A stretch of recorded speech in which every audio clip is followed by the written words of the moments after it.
Well, I'm excited. So it's funny. So I probably what 2, 3 times a week. I see you at the gym every At morning. least, yeah.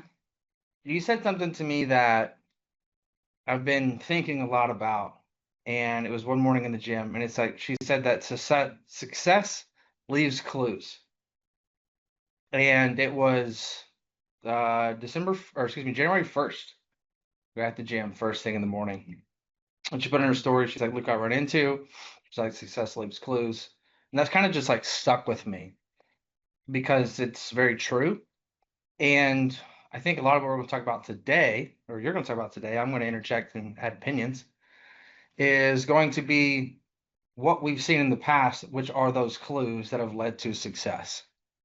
And so, for those that don't know, Taylor is in the business coaching space. I'll have to give her own intro. So I don't block it and chop it up. But super excited to have you here. What's really cool is that we run a very similar parallel business. Like I'd probably say like to some degree 60% crossover of like delivery and fulfillment. And so it's really cool to be able to share the space because it's very clear that we both firmly believe that there is no competition. Like there's enough out there for everybody to do what they want to do. And she is wildly successful at what she's doing. So I'm excited to learn myself today. And so I appreciate everybody joining. But Taylor, if you would just introduce yourself and what do you want to embark on here to start? Yeah. So, in true Mike fashion, I'm like, what's the vibe of this? He's like, whatever you want it to be. And I'm like, I need like a direction of the vibe. So what I've heard from Mike and what I know about you guys, and feel free to comment or chime in if I say anything, because I definitely do not want this to be you listening to me the entire time. So I'll kind of piggyback off of what you said, the success leaves clues, because it's funny that that stuck with you because my clients say that and tag me in their stories all the time. Like that's just something that I say to them all the freaking time.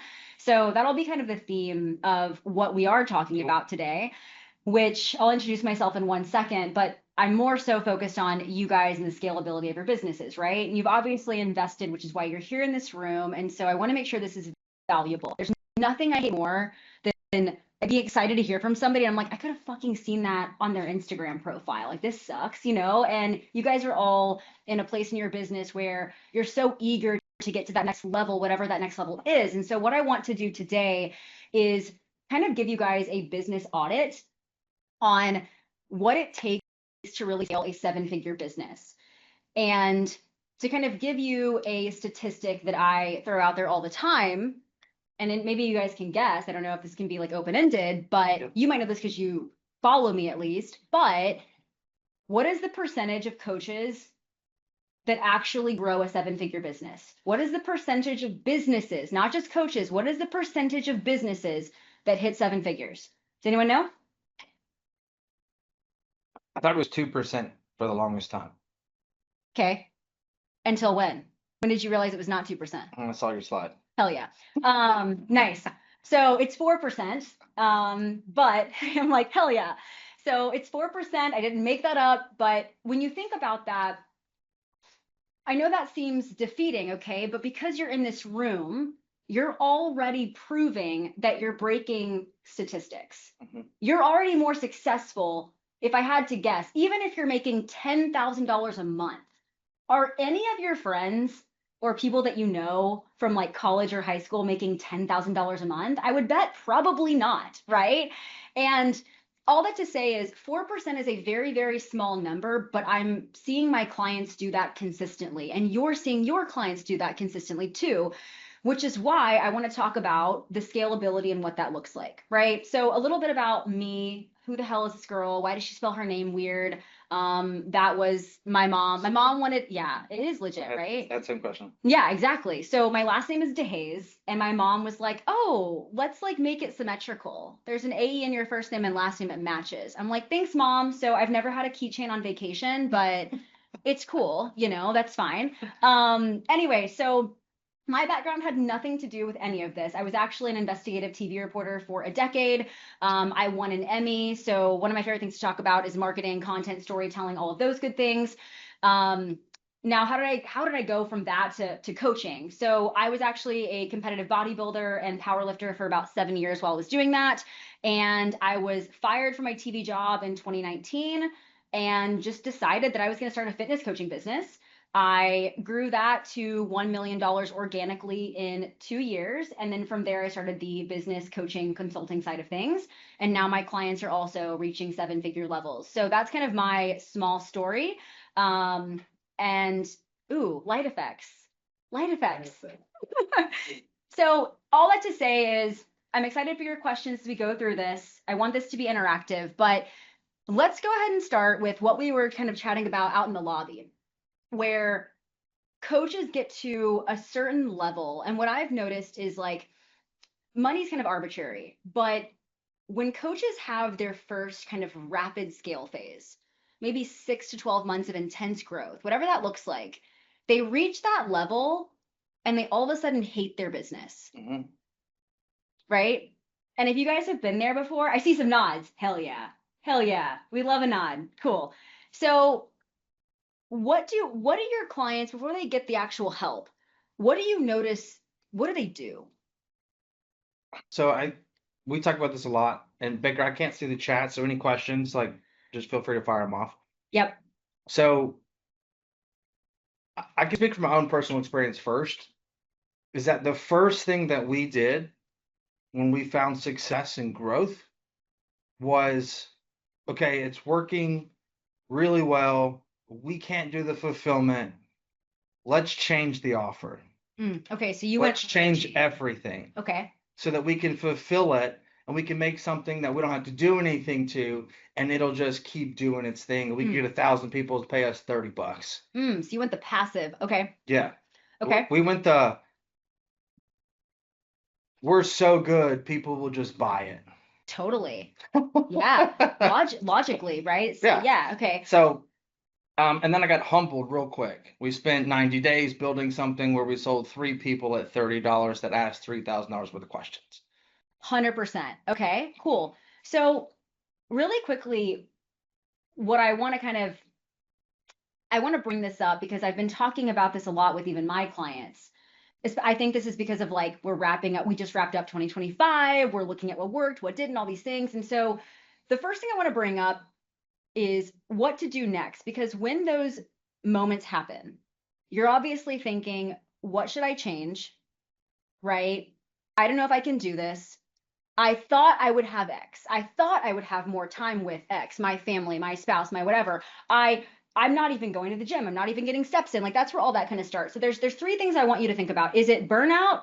Is it misalignment? Or is it growing pains? And if you can identify what it is, you can solve the problem. And so this is the first part of the audit because I know I saw some head nods. And this doesn't have to be after rapid scale. This could be, oh my God, you had the hardest month that you've ever had, whether it was more fulfillment, more churn, whatever, good, bad, ugly, and different. And you're thinking to yourself, man, is it supposed to be this hard?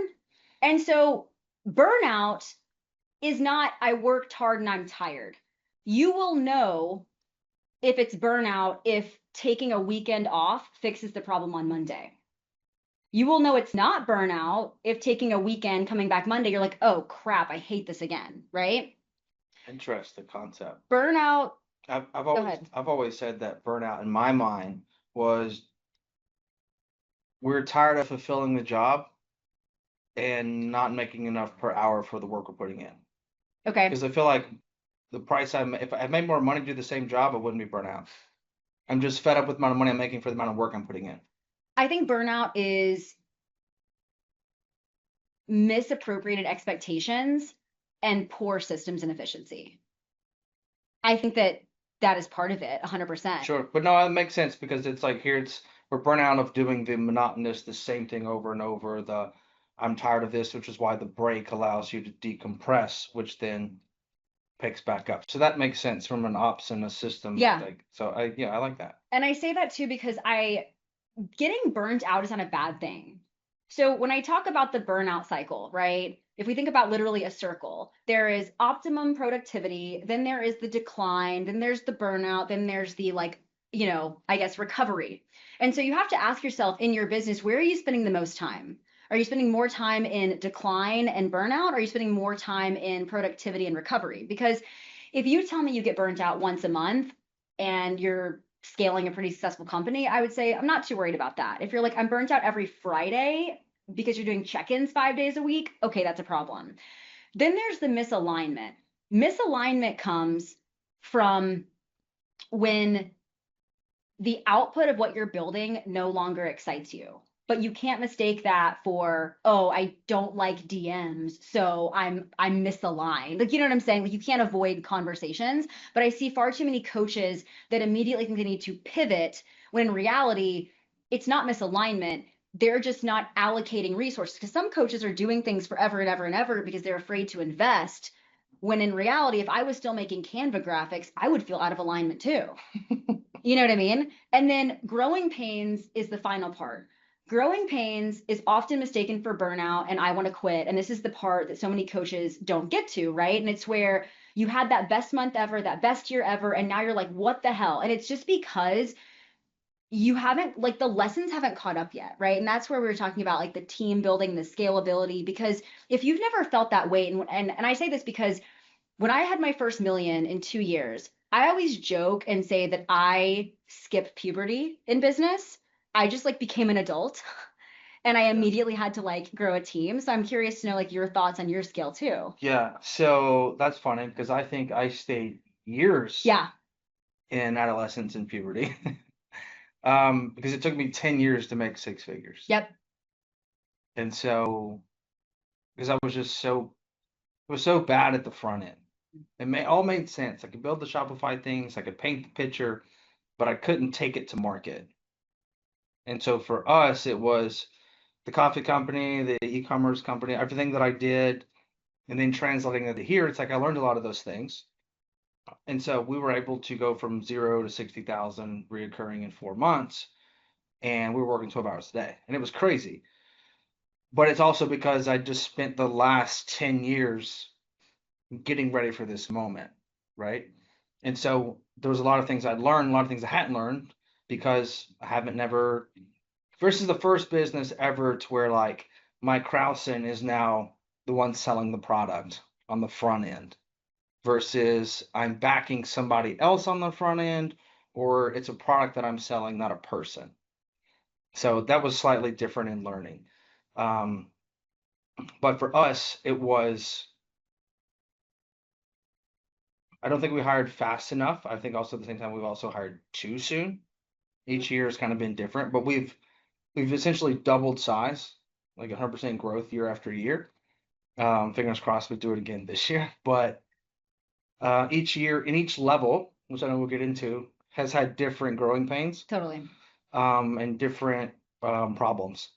And we're like getting through those and then also making sure that we go back and stay sharp on the first things that we had to get through. Because sometimes when you get to the next level, what you're doing here works, and then you get to the next level, so you have to learn something new, but then that one thing you had to fix to get to the next level starts to slip, and you have to go back to the basics, the foundation. So a lot of coaches will go back to the reset and start where they were, or go back to what they were doing to get then better foundation. And because it's building blocks, right? As soon as you let one of those blocks in the bottom fall, it all goes to the wayside. So, um, If something isn't always breaking in your business, you're not growing fast enough. And I'll kind of say that again because some of you might roll your eyes and laugh at me, but every time the business grows 20%, something breaks. And you have to get really fucking comfortable pulling up a cot in the shitty part of your business. And all of us in this room, including myself, likely identify with a coach first. Before marketer, before closer, before setter, before any of that, we identify as coaches. And I'm sure if you're in this room, delivery is the last thing that actually needs your attention, but your favorite place to focus. And speaking of growing pains, like one of the hardest things that I had to do as a business owner was grow the sales team. Right. And I think all of us on this call, I don't want to speak for anybody, but how cool would it be? Like when you think about true freedom in your business, it's not the money, it's the options and opportunities that the money allows you to have. Right. And so, how many of you would like to be at a place where you truly do take a vacation and your team is landing sales for you? Would anybody like that? Does anybody have that currently happening? Anyone? Show of hands, because I can't read that far. Okay. Thank you for laughing at me. All right. Good. I'm just like, my closer's laughing. oh, It's good. 'cause The I can closer's take laughing. vacation. Good. That's great. I love that. Closer's laughing because he's like, Mike has that. So my point is, do you know, like, and we'll talk about sales, not to make a segue, but you know, I was not an influencer. I did not have followers on Instagram. I've been in this for 7 years and I finally crossed 10K, which didn't mean anything. So I had to get really fucking good at DMs. Are you an influencer now? No. Because you said wasn't, so I was curious. Well, no, I've seen, I hear all the time coaches like, well, I just want more views and more likes. And I'm like, man, I've never given a shit. Because if you saw what's in my DMs, you'd be like, oh, I know, I get it now, right? Like I care about connection with people, you know? But I bring that up because the only reason I was able to grow a sales team and actually step out of it is because I had to slow down to speed up, meaning I had to intentionally build SOPs. And I'm like, okay, Taylor, damn, you're making all this money, but you hate your life. You're still doing everything. So I hired setters and they sucked. I hired setters and they sucked. And I said, well, fuck, everything's my fault. So where am I fucking up? Oh, well, I'm not training these people. I'm just expecting them to do it. Can we repeat that phrase? Everything is my fault. Yep, 100%. Everything is your fault. Everything. I Good, think- bad, ugly. I think a lot of people want to point the finger at everything else. Nope. I had a podcast this morning, and a person said, hey, there's a lot of these programs out here where it's, hey, get to your first 10K, get to your first 25, etc. And people's like, they don't work, this, that, whatever. And he's like, what do you think about that? I go, I think every program works. You just have to work the program. And most of the time we go, well, that didn't work for me, or this person's here, or this person's here. And you start to point the finger instead of just saying, hey, what did I do wrong, or what could have I done better? And I think that's a lot of our problems, is that until we take extreme ownership and become like the tip of the spear, you're actually never going to find true success in leadership and have other people. Because if somebody on my team is failing, like, that's my fault. And so what can I do as a leader, as that head coach, as your clients failing? Like that, you should take ownership that if they suck, it's your fault. You're not getting the message across to them. Like, you can't make somebody track their food. But if we're showing up saying the same thing every single week to them without trying to find different ways to get them to grasp it or comprehend it, we're not actually trying to create a better system for them.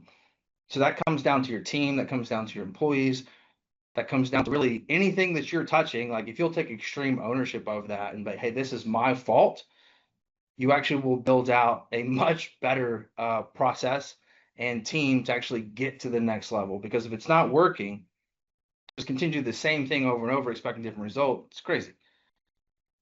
I'm going to kind of like reframe that, because I am definitely the tough love type of coach like you are. I'm sure we like say it how it is, all those things. But how fucking cool is it when you realize everything is your fault? Because then you can control everything. And the challenge so many coaches face is, because I'm a KPI junkie. If you don't have your data and you tell me there's a problem, go away and come back. You're not fucking prepared for this meeting with me. Come back later, right? And so many coaches will tell me X isn't working, ads, DMs, it doesn't matter what it is, right? Once I have that data, I can pinpoint where the issue is. And once that issue is pinpointed, it's funny because now the coach knows the problem and delays solving the problem because it's more comfortable complaining, because business is supposed to be hard. And so that's also why I think being in rooms like this is so critical, because if you think about the 4% again, what are 96% of people doing? Because I'd rather complain about something that I can control versus getting excited that my boss let me off 10 minutes early. Like, you pick what you want. You fucking choose your hard. And that's real, like, easier said than done though, because I was that person complaining about my sales team not performing for like a year. And so I finally was like, okay, well, why am I so good at this and they're not so good at it? And ironically, my setter team never set in their lives. fucking awesome. Why? Because I'm fucking good and I can build an SOP, right? And so I think that sometimes it's so challenging, especially those of you that are wanting to get assistant coaches. Like start, because SOPs are built reactively. No one builds them proactively. Let's be fucking real.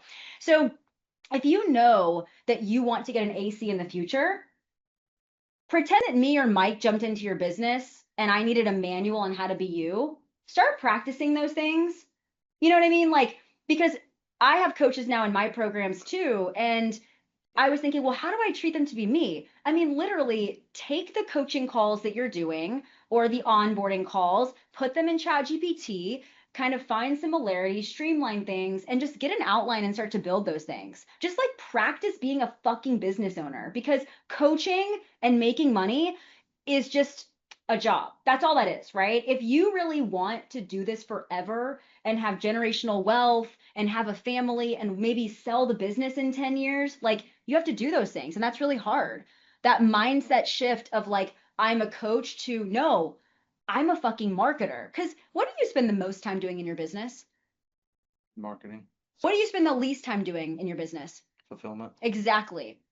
And who's the seven-figure like business owner, right? And that's a hard shift. Who's more important, your team or your clients?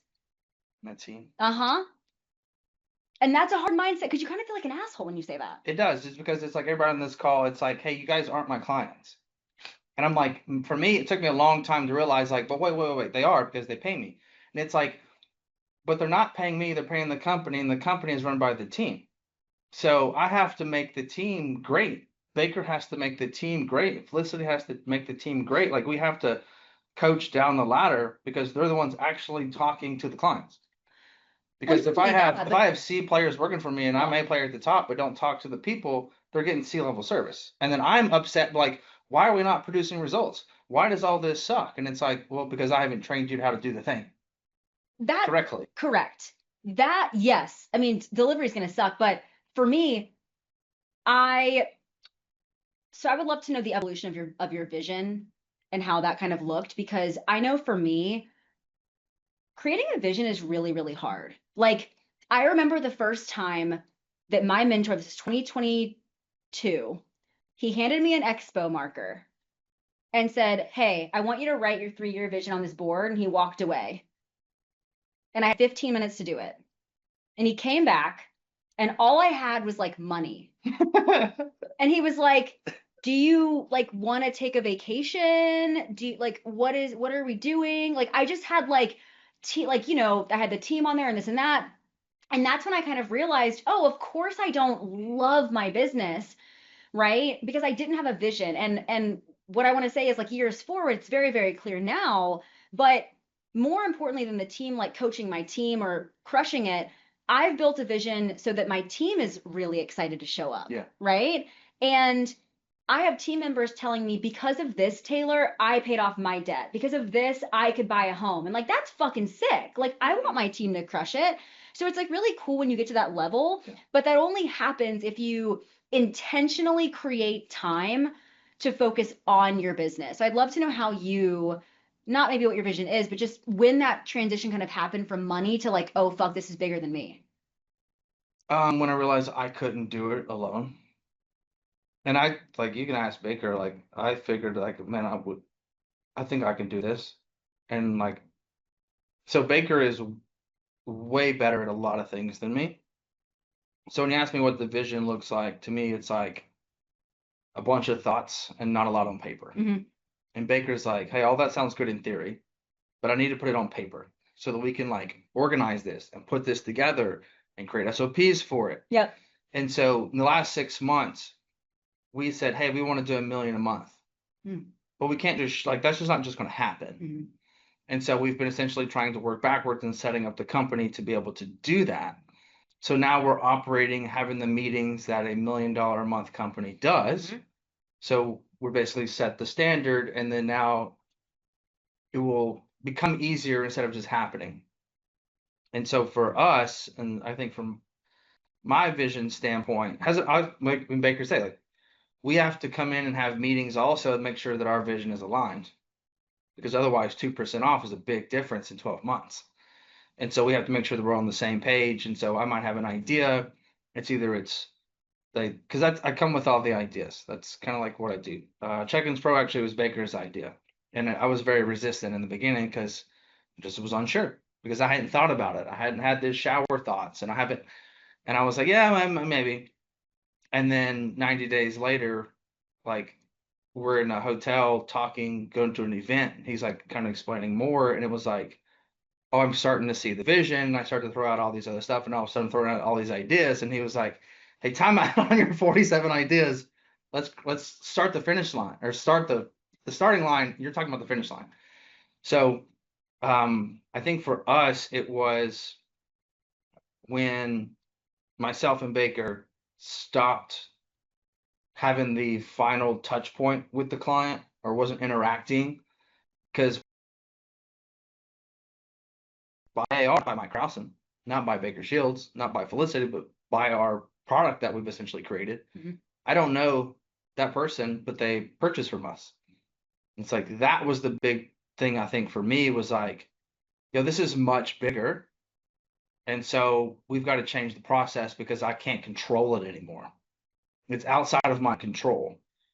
That was I think the big moment for me of changing like, how we operate, or at least myself. I think Baker saw it much sooner than I did because he's also in the operational side.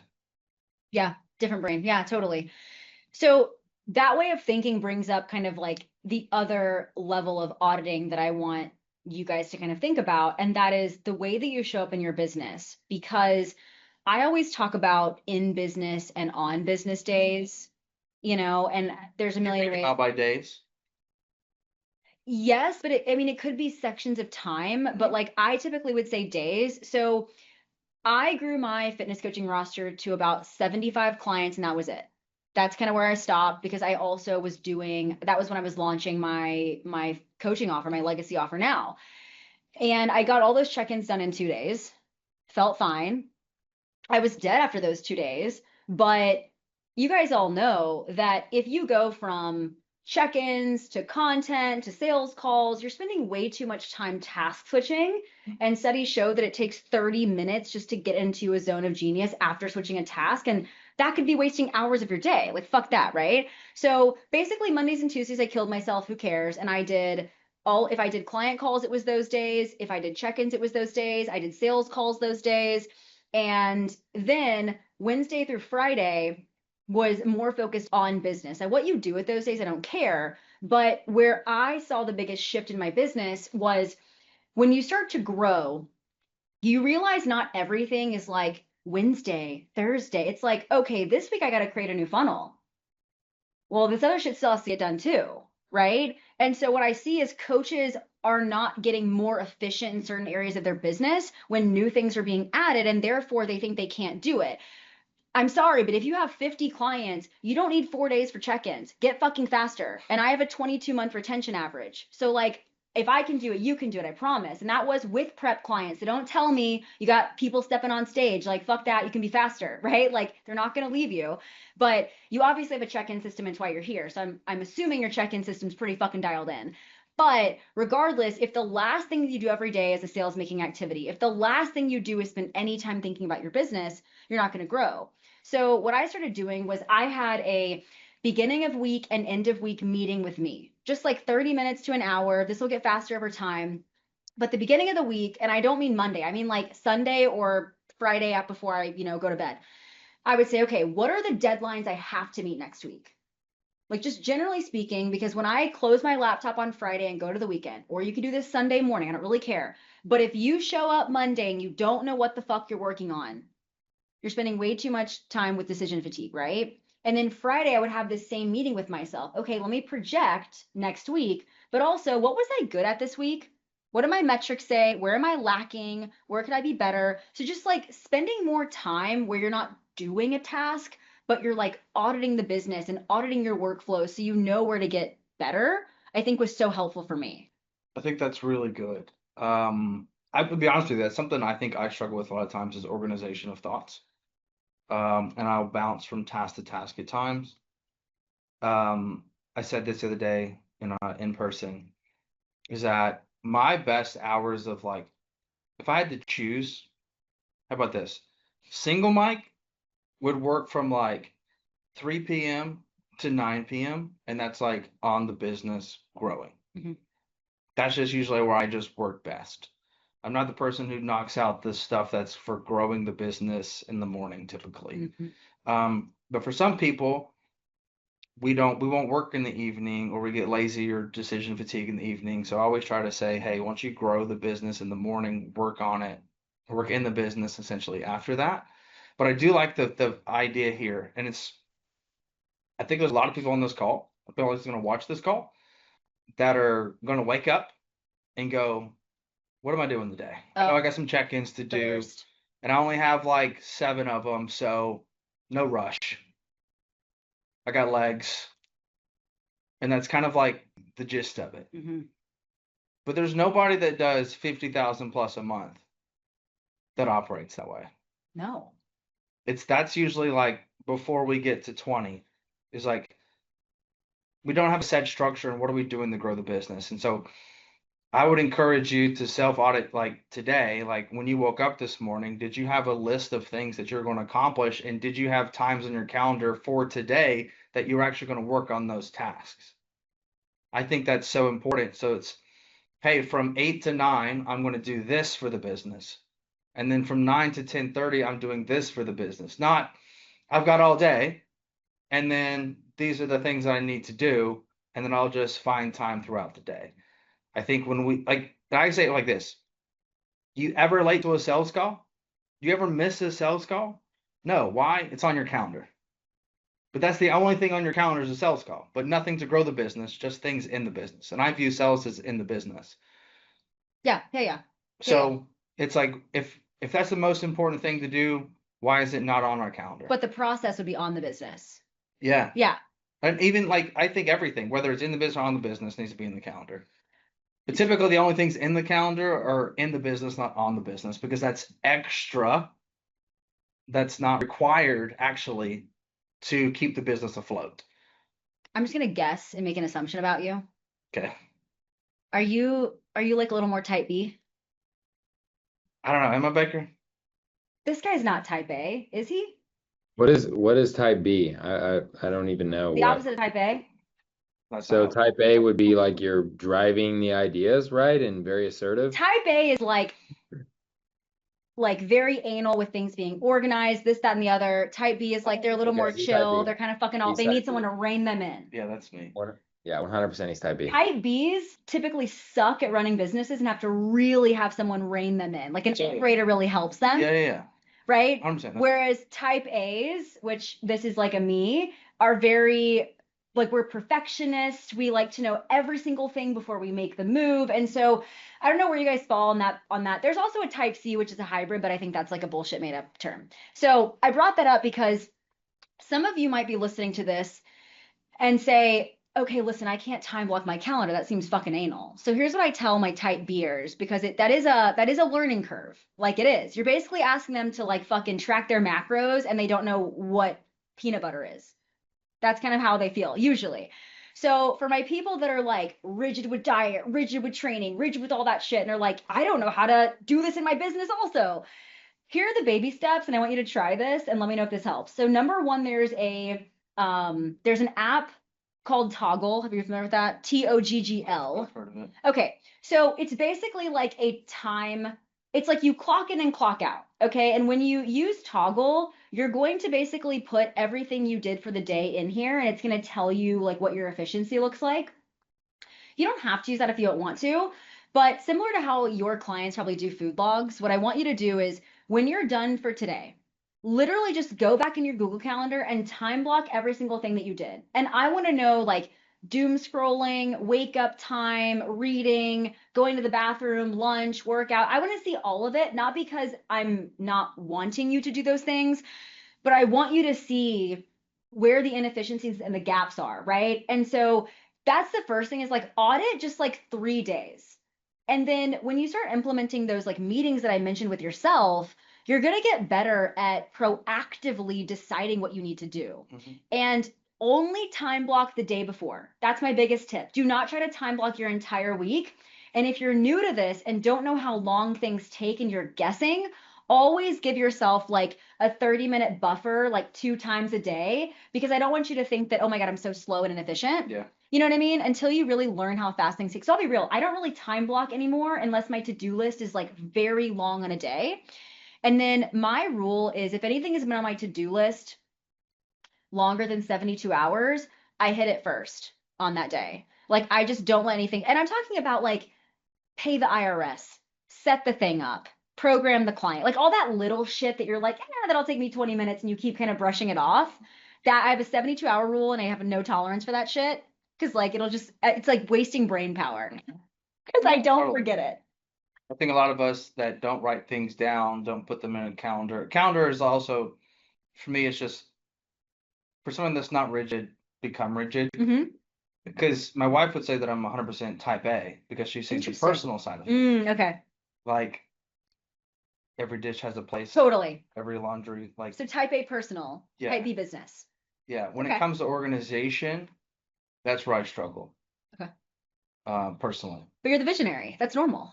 it's just difficult because it's also like highly required, Yeah. right? So like my internal struggle is staying organized of what needs to essentially get accomplished or done. And so for me, keeping it all in my head is typically what I do with it. But I'm at the same time, I'll get it done, and then it's not organized on where I put it or the SOP Yeah. of getting it done. Yep. Like I will get it done. It's just not organized on how it got done. Okay. Right. Versus Baker is like I'm gonna set up the entire system and then I'm gonna complete the task. I think we can also waste a lot of time though Yeah. I trying waste to a do lot of things time like in that. You know what I nature, mean? I actually I think it's so fascinating seeing how business owners operate because if I'm doing something that's internal with my team, it's all in our project management tool, What do you guys use? Asana. Okay, we use ClickUp. Okay.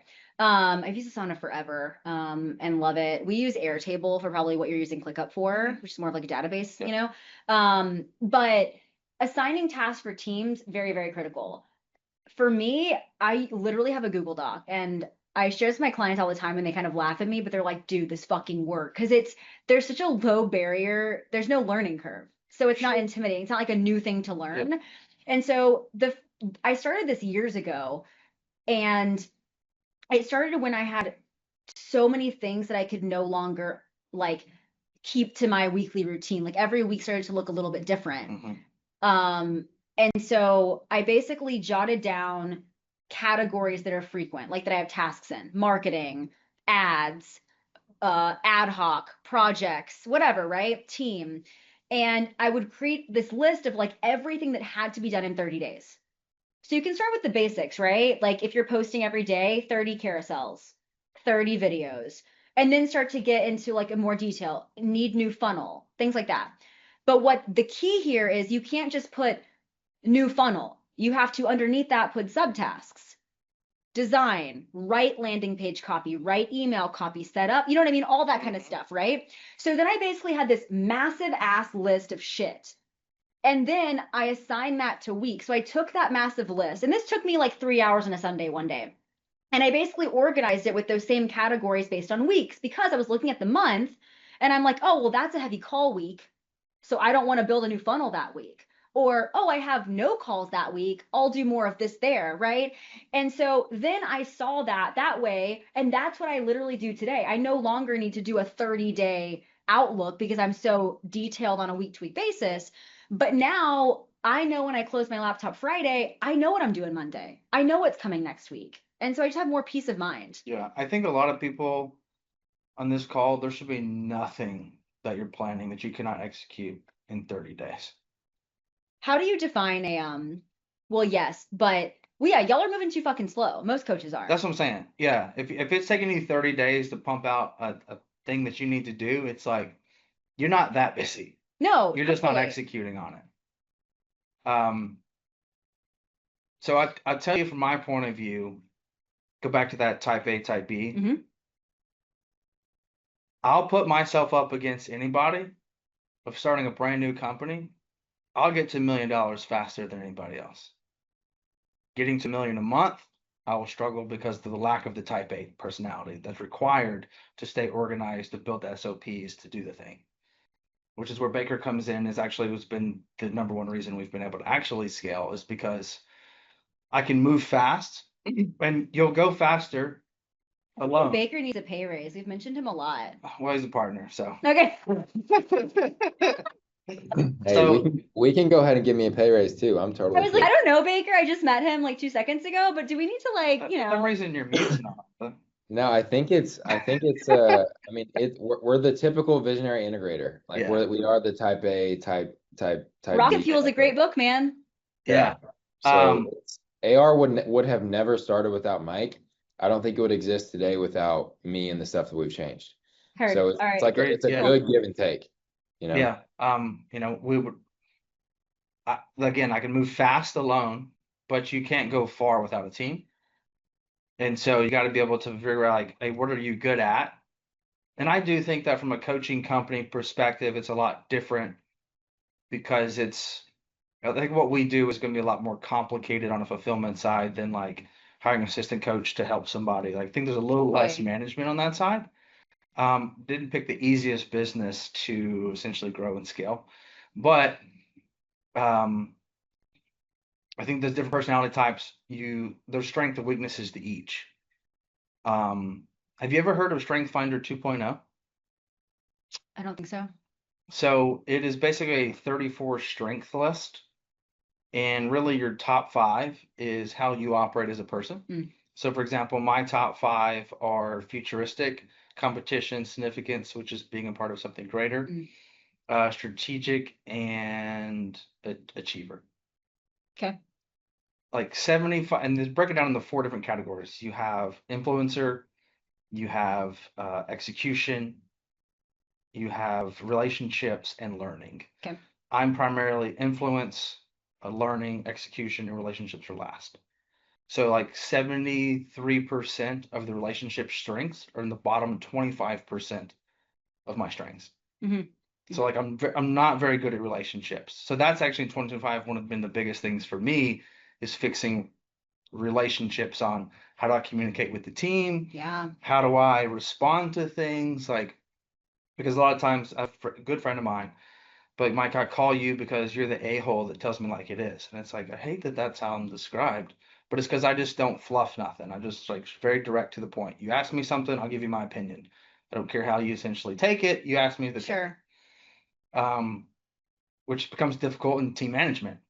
Yeah. And so when we did our review for the year, Baker's like, I don't know what you've been doing, but just keep doing it because you're a different human than you were a year ago. So I'm like, great. So I don't know what I've been doing, but it's working. So just figuring out what you're good at, what you're not good at. I can paint the vision, I can do the thing, I can execute it. I can talk a big picture, and then if no one else is going to either execute it or no one is going to organize it, you're going to struggle to essentially scale. Mm-hmm. But to get to that first, in my mind, 50,000, the organization of it is not as needed, but you can't grow past that. But it's better to be organized so that you don't have to get organized. Because then it becomes chaotic because you don't have the time to get organized. And you have this constant pull between you spend more time in chaos than you do in scaling because you're too worried about where's this thing, where's that thing. So whether it's the calendars, and maybe I'm projecting on a calendar perspective because that's my bottleneck. Yeah. That's my weakness. I feel like the weaknesses that I see, like I say organization, yes, but there are some founders that just like cannot get their fucking shit together with organization. And sometimes I don't even pick that battle. The battle that I will always pick though, because you're organized in some way, right? Not you, just like the coach. Yeah. Is you just have to know your metrics.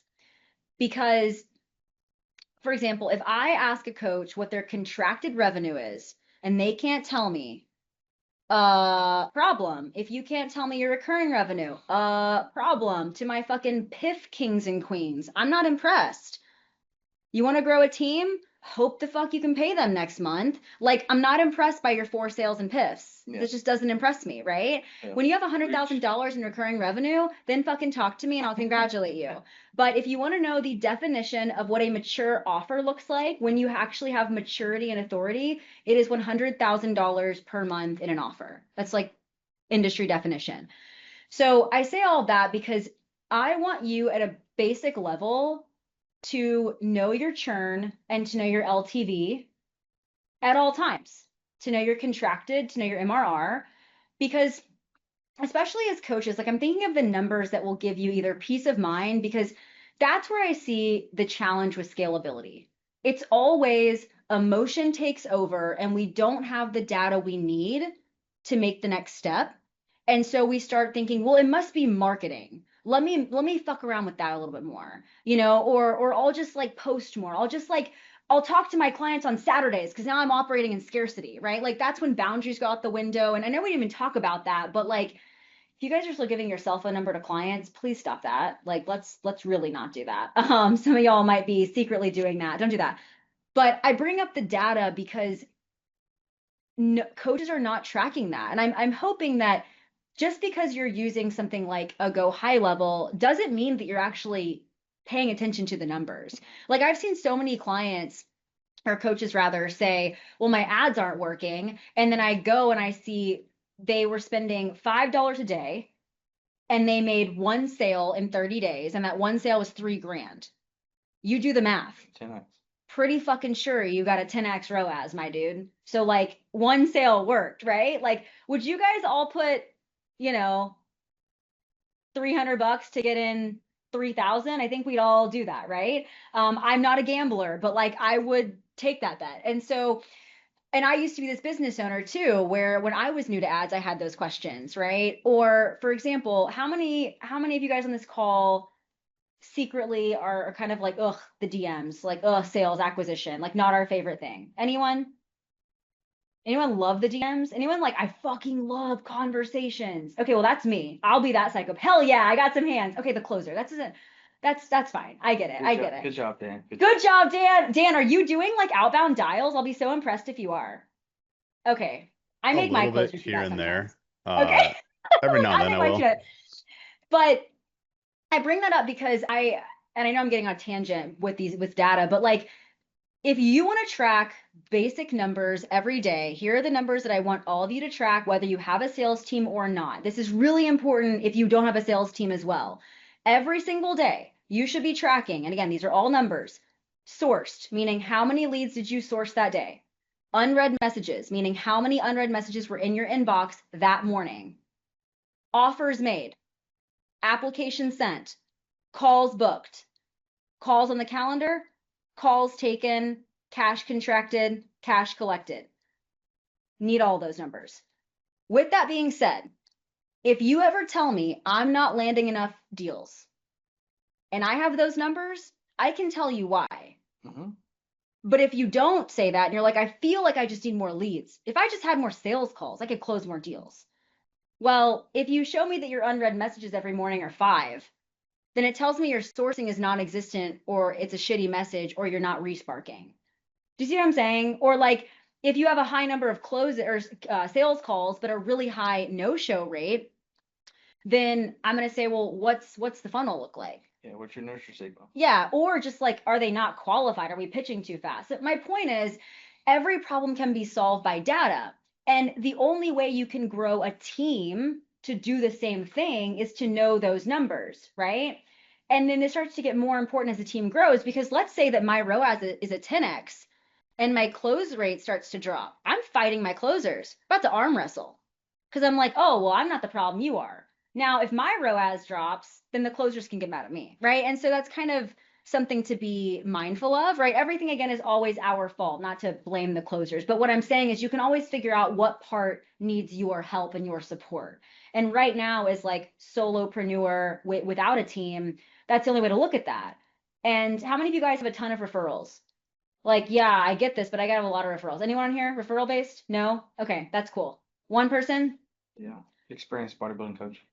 And I get it. Like the referrals are great. Please let me say this though. At some point, these clients are going to fall off.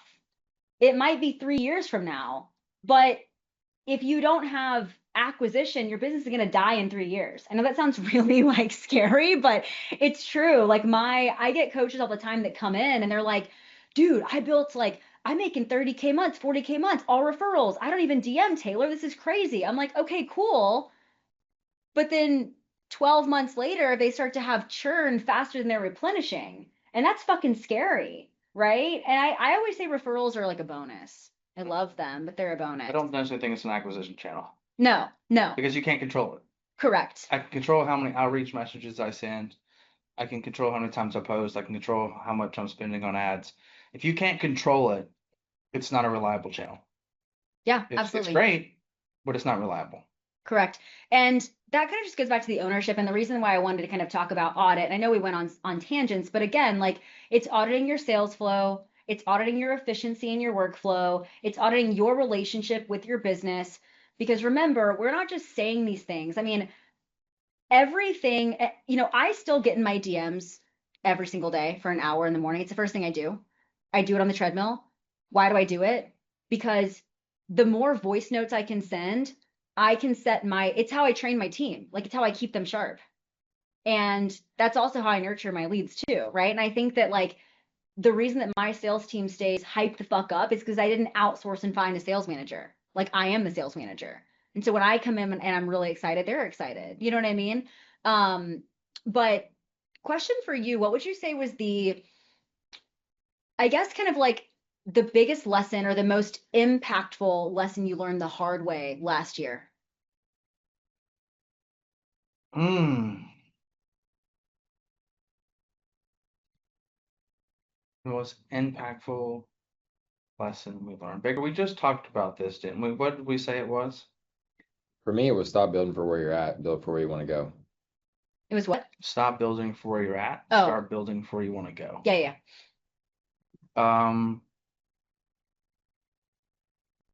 Last year we spent most of the year on product development.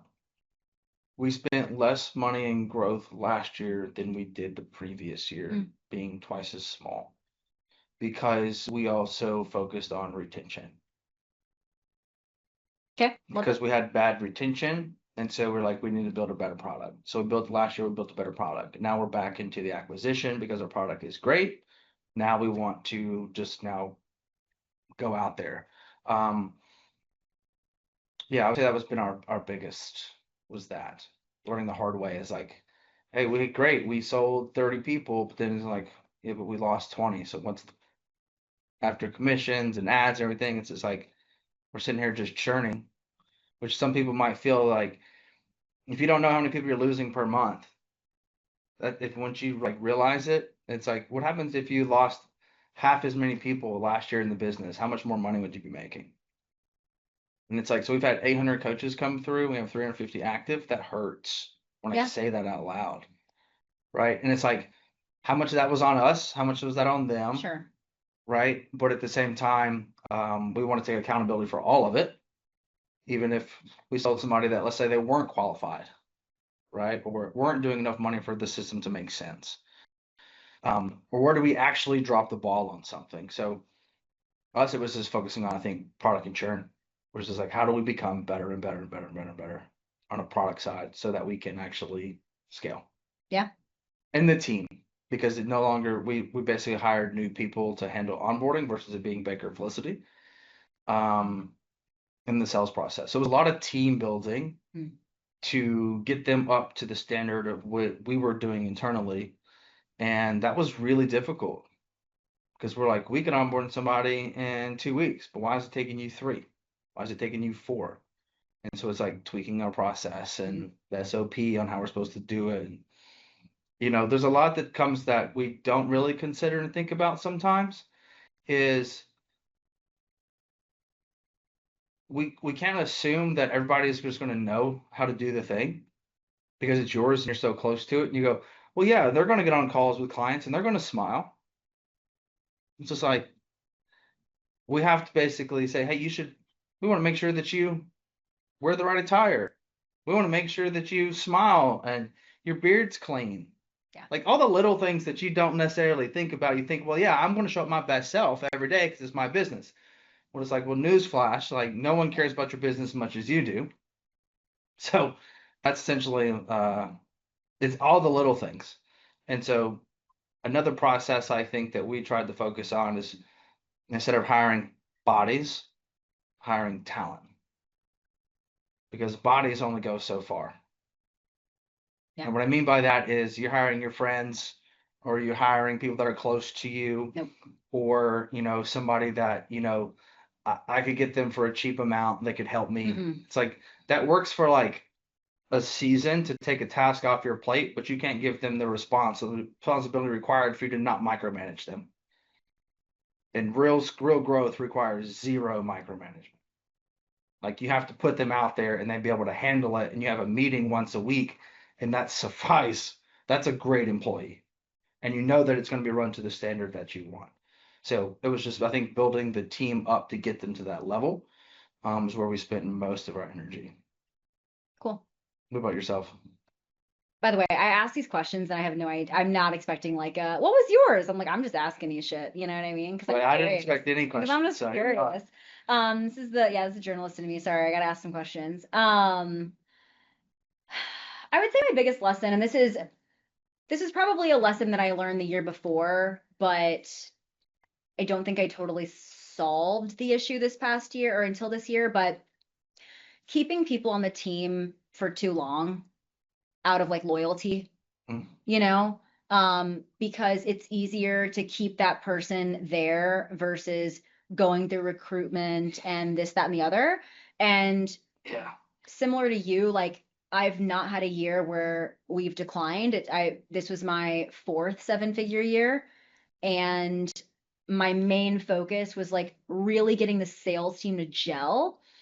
And there were a few people in the business that I should have let go, not because they were not good, but because they were great in the business a few years ago, but not for where they were now. So that resulted in my entire coaching team quitting in a matter of 3 months. And so I was forced to do recruitment and forced to find the right people. Whereas, like, if I would have maybe started that, but looking back, would I have done anything different? Probably not. Because, like I said in the beginning of this call, like, pull up the cot and sit in the place where your business sucks. And, like I mentioned to you guys, there's always a part of your business that's broken. You have to just figure out where to sit in it, right? And so when my sales team was the broken part, I was living in that. But then I solved that, and then delivery or fulfillment broke. And I was like, oh, fuck, I gotta fix that now, right? So, like, you're always kind of oscillating between the broken parts in your business. But, like, isn't that why we're entrepreneurs? Like, we kind of have to love getting punched in the face and then standing up. Being like, fuck yeah, that hurt. Let's keep going. Like, I don't know. That's like why we're here, right? I don't I'm know not that saying everybody's here to get punched in the face, okay, but it you is have to part of the love problem process for sure. solving because Yeah, if you don't problem solve, you can be a great coach, but you'll never be a business owner. well, like my point is, if you want $100,000 a month, get fucking ready for $100,000 a month problems. Mm-hmm. Like you're not going to get there and have no issues. You're going to have bigger issues. Yeah. They're going to require more of your time and innovation. You know, when the saying more money, more problems. Yeah. It is true because the problems essentially become bigger. Yeah. We've had two major issues happen 2 years in a row, and you probably felt these as well, being a part of GHL. So last year, we did a collaboration with Business Coach, and we had 52 people sign up in February, which was awesome. At the same time, everybody's got a telephone number approved. We had to wait on it to get done. Well, A2P changed all the rules last February and didn't tell nobody. You're just going to find out. Well, we find out 3 weeks later after we're trying to get all these telephone numbers approved, then have to restart this process. And then we had some people submit like 5 and 6 times. And trying to onboard 52 people of a brand new collaboration of one of the biggest mentor groups there is, working with some of the biggest coaches out there. And it's like now we have to, well, we didn't have to, but I guess we did it just because we served first, is that we granted everybody a free month of working with us, which ended up being $25,000 in lost revenue, which is really hurts. If I told you, hey, I'm going to rip $25,000 out of your business tomorrow, you'd be like, what? And we had to do that 2 months in a row because the people that onboarded, and then the next month, more people coming on, and we finally figured out the issue. Well, right now, we just got over the hump again because A2P made a bunch of new changes again. Yep. And so we've had people waiting 6 weeks to get telephone numbers approved. We're fighting that same battle. So it's like there's money we're supposed to be making that we're not making. Right? And so it's you get somebody that's dissatisfied in your company and they send you an email or send you a message and it's like, well, if your business grows, you're going to get 10 of those. I learned this with coffee over cardio. Keep that open. It's hot here. So I remember getting our first customer service email of somebody not liking our product, wanted a refund. And I was like, oh man, that sucks. Like I feel like a failure. And then next week you get another one. The week after that, you get another one. 6 months later, I'm getting like 3 or 4 a week. And then it's 3 or 4 a day. And I had to like sit back and take a second and go, why all of a sudden are we getting so many emails? Like, why are they growing every day? And it's like, why am I having all these fires? And it's like, well, because you're selling more product. Oh, yeah. So the percentage stays the same. It's just a larger number, but the percentage is the same. And so you get a chargeback once every 3 months, and all of a sudden now you get a chargeback once a day. That would be alarming, but just for an example, Well, right. that means your business is doing a lot of revenue and you're selling a lot of new people. So it's actually not a bigger problem. Or it's not a worse problem, it's just a bigger problem. Yeah.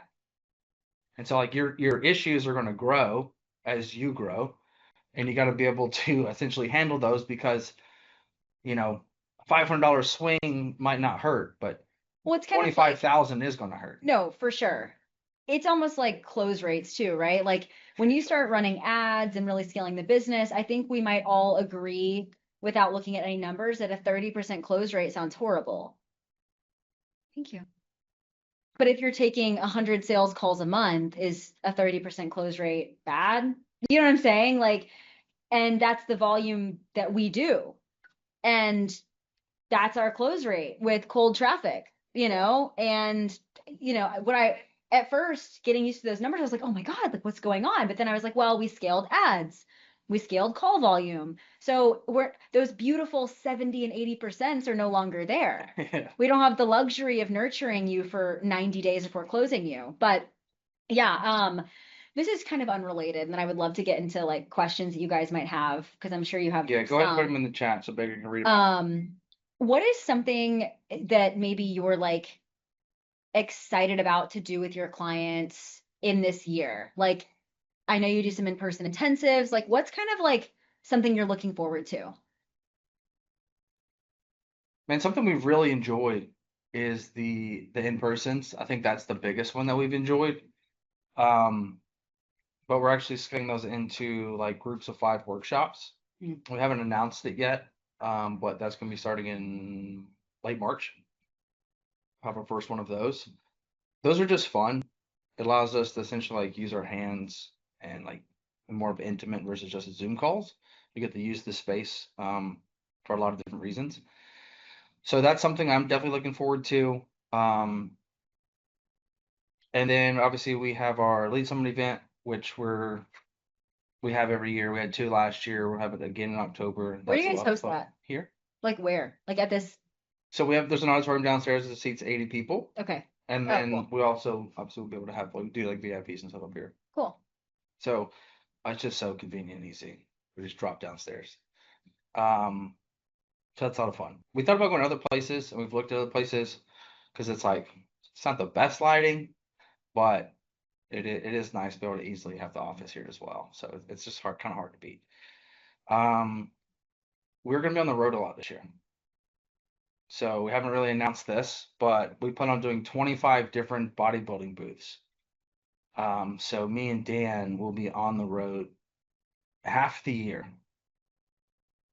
And we'll probably end up spending like 100 to 150,000 in booths. I think for like the ROI, I don't even feel like that's a big number for you. So I'm not going to give it- you sympathy on that one. Sure, yeah, no, for sure. But it's just like the magnitude of us saying we're going to do that, and we haven't, Yeah.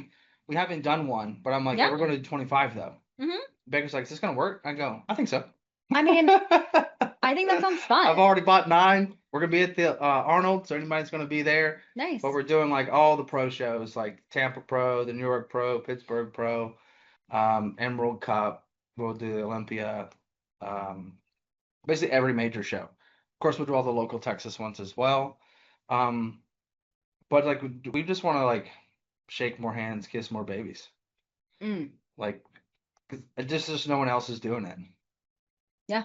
And I think me doing these past shows and doing nationals was actually very beneficial for the company. It was a personal thing, but it actually turned out to actually be good for the company because you used to compete, but like Chris can attest to this, bodybuilding space is a very tight niche community. Yep.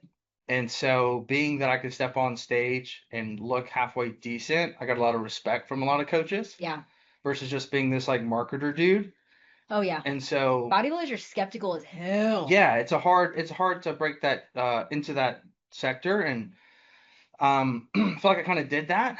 And so I want to get out there and just meet more of them. Cool.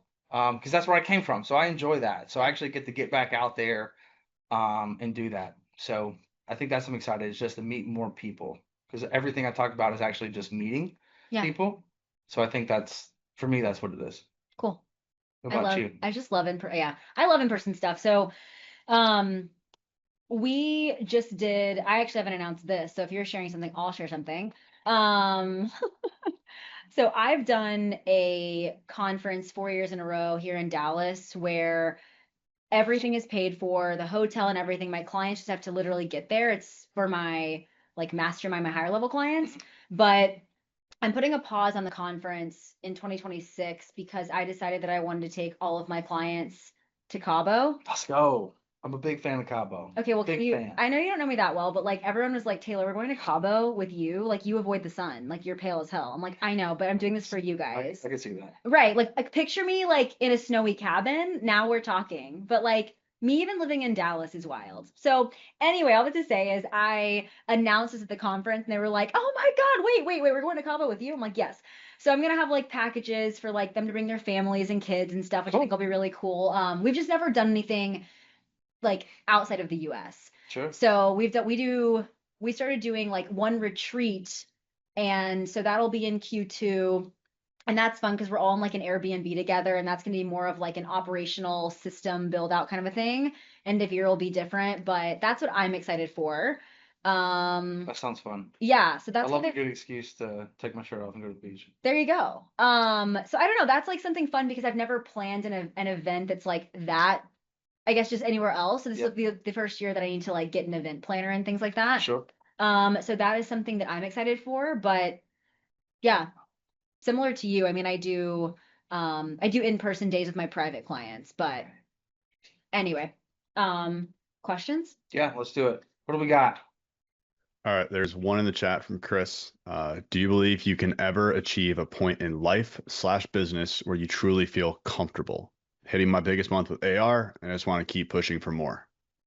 Well, first I gotta say congratulations to that. Do you care to share the number? Yeah, I want to know the number. 30? He put in the chat 30K. Well I done, can dude. read that. That's pretty good. I can fucking read that. Too old. Well, first thing, you need to apply for a plaque. Please do that. So we can get you that going. It's inside your dashboard on the left. LOL. And then we're gonna put you on the wall here. And then for me, man, that's it's an interesting question because, man, 2 years ago I would have said that whenever I hit this number, I'll be happy. And I realized that for me, it's not about a number, it's just about consistency. Because as long as we're comfortable with consistency, I think that's actually what life's about. So to me, you're going to have ebb and flow in the company. You're going to do 30 this month, 50 the next, 20 the next. It just happens. But when your paycheck you pay yourself can be consistent, instead of like emptying the bank account every time to your personal, and then you have to come back and put money back in the business. That's the worst part about being an entrepreneur, is not finding consistency. That's the hard piece. So for me, what I've come to realize, somebody told me this, somebody had to tell me for me to listen, was that, Mike, what I see is that you are content but not complacent. And to me, I think that's a definition of like happiness. That's comfortable. Doesn't mean I'm slowing down anytime soon. I'm doing 25 shows this year, right? I'm going to argue more with my wife about that than anything else, because I'm going to be out of the house, right? But at the same time, it's like, I get to do those things. I don't have to do those things. And so when you operate from like, man, life is great, I love where I'm at, I love what I'm doing, and then we show up with I get to versus I have to me, that's a comfortable place. But I think if you stop looking forward to opportunities, your business will slide. But if you're just happy with where you're at and you're excited to where you're going to go, I think that's a really comfortable place. It doesn't matter the number. Can I add? Okay. Please. I don't know. Chris, can I ask you a question? You can unmute. That'll be easier for me. Unless, I mean, I'll test my vision again. It was pretty good, but can I ask you a question? Like, put the money aside, okay? Because I always tell my clients money is a byproduct of excellence. And because you've already hit 30K, which is a really great marker, would you mind sharing with me what your recurring revenue is? Like, what are you going to make on February 1st if you don't land any sales? Probably $2,600. Okay. Yeah. That is why you're asking this question, Chris, is because there is literally zero predictability on that front. It's referral only, it's pay in full only. You're like, my fucking head is on fire. So if I were you, I would give yourself time. And I'm not saying the 30K is not great. Like, let's fucking go, right? Like, I'm proud of you for that. But were those like 6-month contracts, 1 year, 3 months? Like, what are you selling? Basically anywhere between 3 to a year, 3 months to a year. Okay. So, and I'd even talk about offers. I'm very like old school. I sell one offer based on my framework, and that's fucking it. And then my contracts go month to month after, no awkward re-sign conversation. Based on what you're probably doing with your clients, I would maybe challenge you to, instead of pitching a pay in full, try to pitch a $500 a month offer for 6 months. And if they say, can I pay in full, take 10% off the top. But what I want you to do is go get yourself 10 clients and get that MRR to at least 6 or 7K. And then with that extra cash and those pips that you might collect, cool.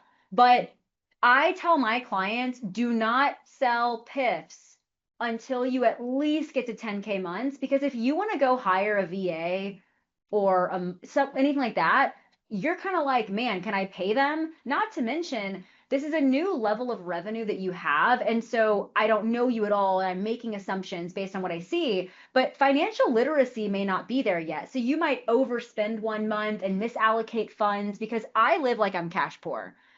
Like I do, right? I don't have a fancy car. I drive a Jeep Cherokee. I don't give a shit. But did I just spend last year having a house and an apartment in 2 different cities because I wanted to? Yes, right? So like that's the first thing I would say from like a foundational point.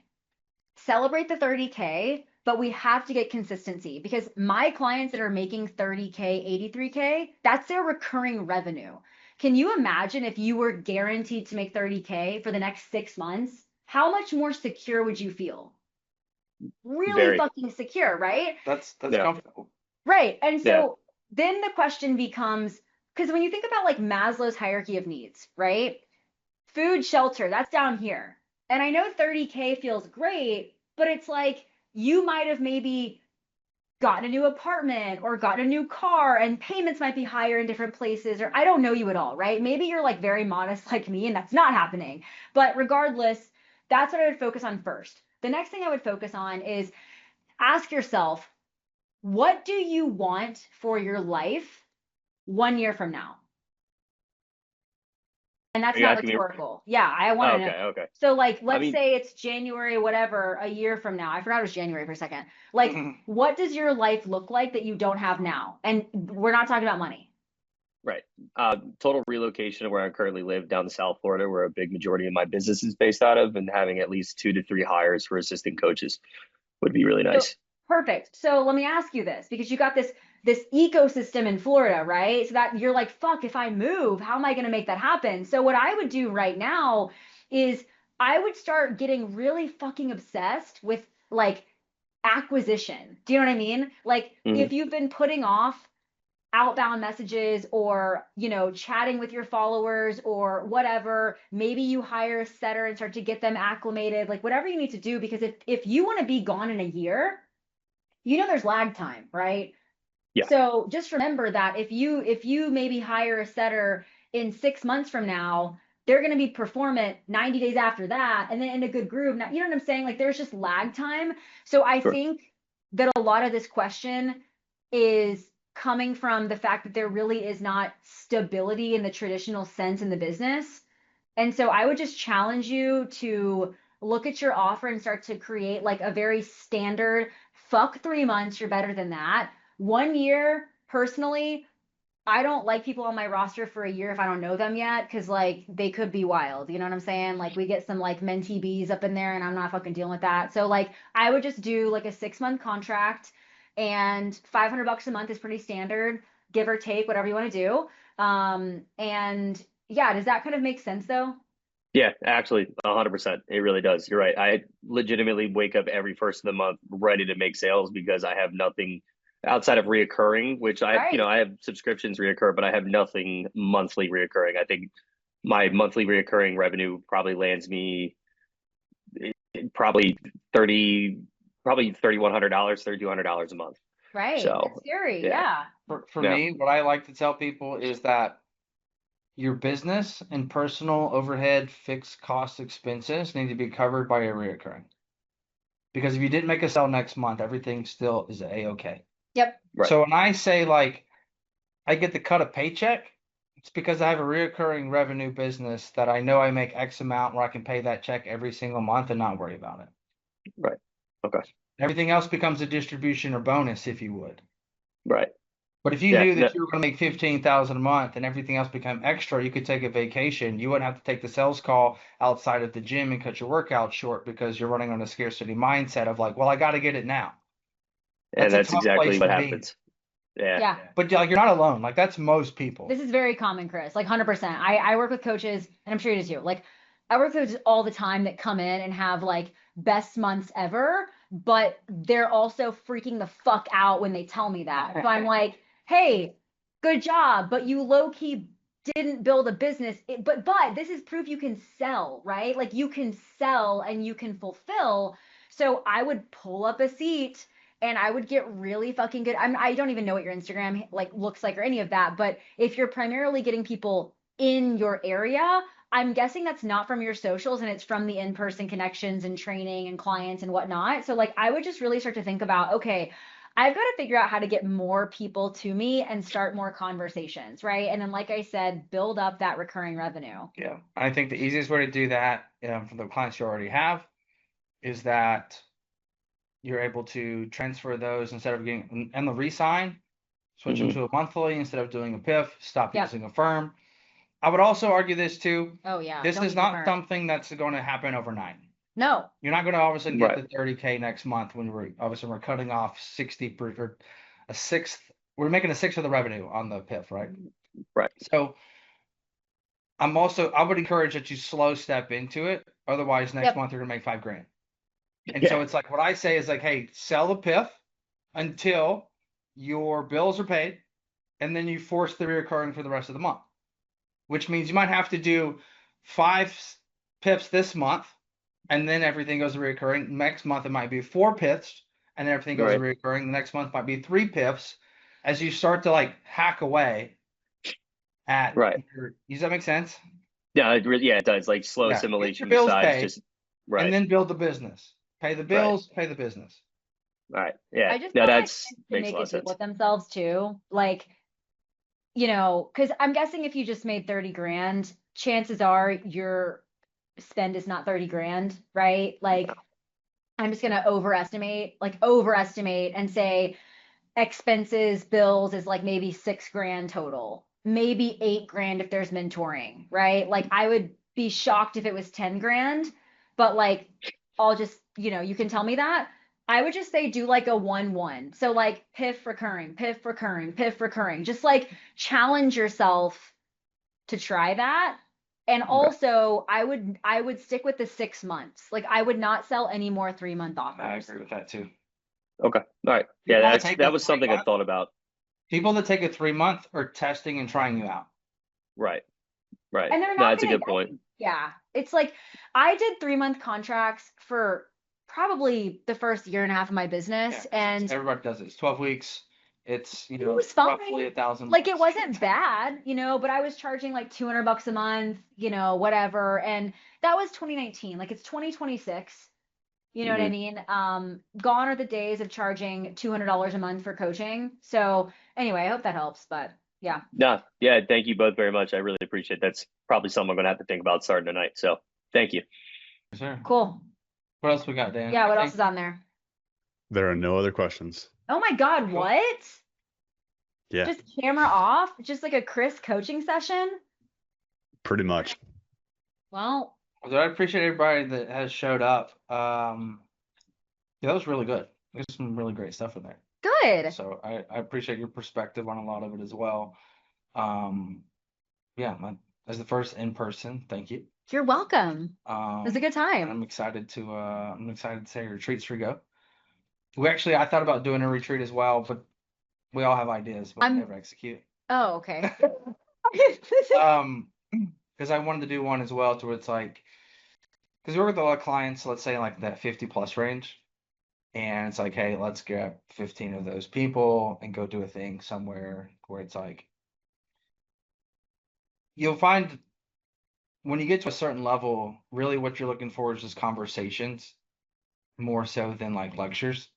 Yeah, So I just yeah. want to hear what you're doing because I'm smart enough to be able to take a sentence and use it. Yeah. And so that's kind of like what we were thinking is like, hey, we'll like do a half a day of something, but then it's like really like 2 days of just networking. I mean, I love that.